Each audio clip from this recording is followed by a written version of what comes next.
man, so often here at the channel, we get people asking us, hey, Steve, hey, Larson. Hey. What's your Mount Rushmore of breakfast sandwiches? Or what's your Mount Rushmore of cop shows? I don't think we've ever asked either of those things. We have not been. But we do get asked, what's your Mount Rushmore of insert wrestling niche genre thing subject here? Yes. And so we thought, fuck it. We're gonna cut them off at the pass. We're just gonna come up with a weekly series where we Mount Rushmore a bunch of wrestling stuff until we got nothing else to mount. We're gonna end up like 8 weeks from now. We're gonna be like, what's your Mount Rushmore of 1994 ECW pay-per-views? What's your Mount Rushmore of ECW TV champions from 1993 to 1995? Too Cold Scorpio, was he one? Oh, maybe. I don't know. He was pretty cool though. So today we're going to give you our Mount Rushmore of WCW. One thing that that actually a friendo alerted us to, because too often people are like, what's your Mount Rushmore? And they just put like the top 4 things in their head. But no, when they made the Mount Rushmore, they were like, these 4 dudes represent specific themes in American history up until 19-aught whatever. And it is the foundation of the country, expansion of the country, which I guess would be Jefferson. Like foundation's probably Washington. Yeah. And then development of the country would be Lincoln. Mm-hmm. And then preservation of the country. Maybe preservation. I don't know. In any event, it's foundation, expansion, development, preservation. Yeah. So we're going to try to, because you have your list and I have my list, and we're going to have to explain ourselves to get to 8 minutes. And then at the very end, I'm just going to give you my personal favorites. Yeah, we're going to do what the other people do. Yeah. Right. Exactly. Yeah. Yeah. So Larson, something tells me that you and I probably have the same foundational piece of I don't WCW. know. Really? We'll see. Do you want me to go first or you want to? You go first. All right. So I went back to 1988 when Ted Turner purchased Jim Crockett Promotions and then rebranded it as World Championship Wrestling. Of course, please tell me Ted Turner's your foundational piece. No. Billionaire Ted. Of course, Crockett was branding their television show with World Championship Wrestling. But I took it very literal in terms of the foundation of WCW as we eventually would know it. And so I took it from that 1988 purchase of Crockett, rebranding from Jim Crockett Promotions to World Championship Wrestling. And around that same time, there was a particular superstar they were really building up to be the franchise of WCW. It's Sting! I got Sting as foundation because from the early days of WCW, they were positioning Sting to be the dude, the top babyface in the company. And he was with the company basically from its creation in '88 all the way to the end. I got Sting. I think that's a very valid point. I am going to go more foundational than that, though. This might sound obvious, but you can probably think that Ted Turner was looking at this guy and being like, hey, he's held down the NWA for this long. We are basically the national now only version left that matters of the NWA. So, of course, I'm going with Rick Rude. No, the Ric Flair. Woo! Yeah. Originally, I did have Ric Flair. The Nature Boy. Woo! So, yeah, I got Ric Flair for my foundational piece of the WCW. WCW. All right, let's talk expansion. Steve, who do you have representing expansion?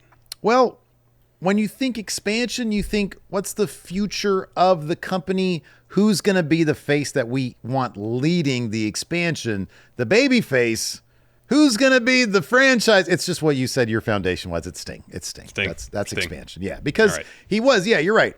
He started off, but it's like, who do we want to be putting face forward? Who's the guy who's going to get turned on by the Four Horsemen 80 times? Who's going to be the guy who's going to align with RoboCop to counter the strength of Sid? That man is Sting. He's going to expand us into other territories or whatever they did. I don't know. Very well. For me, expansion, I went to 1996. You can maybe make the claim that the WCW's first really attempt to expand the reach of their product happened a few years before that when they signed Hulk Hogan. And at first, yes, that did generate some interest, but then pretty quickly, once the creative was garbage, back down to like barely filling high school gymnasiums. It was when this person showed up that kickstarted the storyline that brought WCW to industry dominance for 83 weeks. Hey, yo. I got Scott Hall, because Scott Hall was the first one to show up that kickstarted the NWO thing. Who could forget the all-denim army boots look that Scott Hall brought to WCW? You know who I am, but you don't know why I'm here. And I always forget what match he interrupted. It was a super jobber match, though, I think. Yeah, it was. Yeah. I have the NWO, but I guess it could be Scott Hall. So, yeah, I'm going to have Flair, Sting, and then for development, because, like, you expand... You have your expansion, and it's like, yeah, we expanded. We got Hogan. Sting's our face guy, but we're expanded. But now we got to develop this a little bit. So for development, I've got 3 smaller faces on the Mount Rushmore. So my Mount Rushmore is actually 6 people. It's Hogan. It's, as you say, Scott Hall, and it's Kevin Nash. So I'm going to have 3 small faces in the one place where Lincoln's at in the development phase. Why don't you just kind of merge all their faces into one face? Oh, like they did with Bret Hart and Stone Cold Steve Austin and Russell. Yes. It's going to have like Hogan's nose. Yeah. Yep. That's got Hall's eye. Well, remember that one too. It looked like their faces were fused and then being ripped apart. So that like their faces, their heads were rejecting each other after the fusion of the heads. Exactly.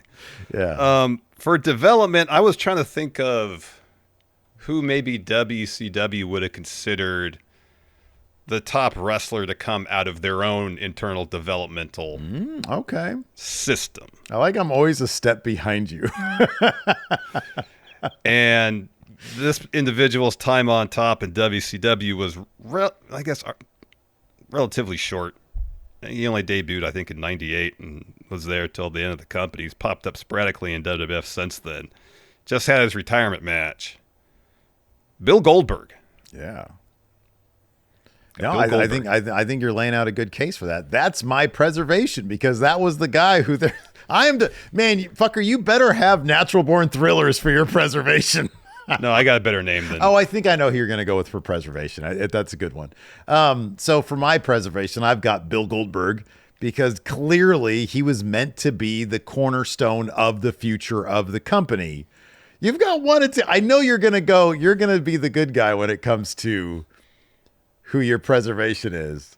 But you probably should go with Scott Steiner. But tell us who your preservation is. No, preservation for me is the last WCW champion. That's good, yeah. And he was the one to carry WCW into WWE after they were purchased. It's Booker T. Yep. It's Booker T. So you have a WCW Mount Rushmore with no Ric Flair on it, Larson. Yeah. This isn't the NWA Mount Rushmore, Steve. Oh, hey, maybe we'll do one of those when we run out of ideas. Farmer Burns. I don't know. Yeah, exactly. Yeah. Hackenschmidt. That guy. Jax Dane. All right, man. Well, let's move on now to our own personal Mount Rushmore. This is just 4 dudes that we loved the most in WCW. This is a hard one, man. I'll tell you some names that really sort of broke my heart leaving them off. All right. Names like Big Papa Pump Scott Steiner. He's not on my list. Mm-hmm. Rey Mysterio's not on my list. Mm-hmm. Vince Russo's not on my list. Understandable. Not sad about that. Nope. Here's my personal Mount Rushmore, so you can be the main event today. My personal Mount Rushmore is the aforementioned Scott Hall. Love Scott Hall. He's one of the reasons I stuck around. I was like, oh, these guys are all corny, except for that guy right there. That guy, he's really cool. He seems like a real bad guy. All right. Also, it's me. It's DDP. I don't know why this guy was so popular. He looked a hot mess. He always had that rib tape going for him. Yeah. The Diamond Cutter was just a slow, boring version of the RKO, which we hadn't seen yet. But something about DDP, he just seems so genuine and so fucking cool in that grizzled old uncle way. Yeah. I love DDP. He's on my DDP was personal great. Mount Rushmore. Also on my personal Mount Rushmore, lie, cheat, steal, Eddie Guerrero. Now, Eddie was probably best in his WWE stint, but gosh darn it, you could tell that this guy was going to be good. And even when I go back and I watch old 97 WCWs, when he's mixing it up in some really awesome matches with like Rey Mysterio, for example, or Dean Malenko, Benoit, you can tell this dude is funny. This guy has got everything. He's chock full of personality. Mm-hmm. And then my last one, of course, what about me? What about Raven? Again, when you look at the landscape and you see all these like old, crusty, leathery dudes like Hulk Hogan, and then you see this guy wearing like a Daredevil t-shirt with cut-off sleeves, flannel wrapped around his waist, and jorts, or cut-off jeans, I should say, and some Doc Martens. It's like, oh my God, this is like literally a dude that I would want to hang out with. This is a guy that I'm going to now dress like because this is how I kind of dress anyways. Yeah. Raven was so fucking cool that he makes my personal Mount Rushmore. I'm good we have some different names here. Those are all great choices. Also, I will say this. I know he's controversial these days. Chris Jericho could have been on my Mount Rushmore for WCW. And in fact, I do not really care for his work these days, but back in 1997, 98, and into 99, Chris Jericho was doing, I still think, the best work of his career, and he was one of the wrestlers. One of the reasons I watch WCW was Chris Jericho. Mm-hmm. So he is actually on my Mount Rushmore. Good. I'm glad he's, Also, DDP, he was my dude when he was dude, trying to win that title for the first time. Yeah, man. He was my dude. I also have Booker T. Oh, perfect. Great. Someone who did it all in Yeah, WCW. man. He did. Finally. How can we have a Mount Rushmore, basically any wrestling themed type deal? Oh man. God. Sid. Sid's on your WCW Mount Rushmore? Heck yeah, man. Sid's the reason RoboCop is a WCW. That is right. Sting enlisted the aid of RoboCop to counter the strength of Sid. Yeah, that's true. That's good. That's good. I love it. I love that we. Yeah, I like. That's what a great pilot this was. Hopefully it'll be green lit. It'll get like 6,000 views. I know. It'll be like, we'll get another try. That we'll get 4. Yeah, back to like empty slot. Yeah, I know. Another retro guess the Meltzer, I guess. Oh man. Anyways, let us know your ideas for the Mount Rushmores in the comments below. Thanks for tuning in. Appreciate it. We made it to 13 minutes. Yay!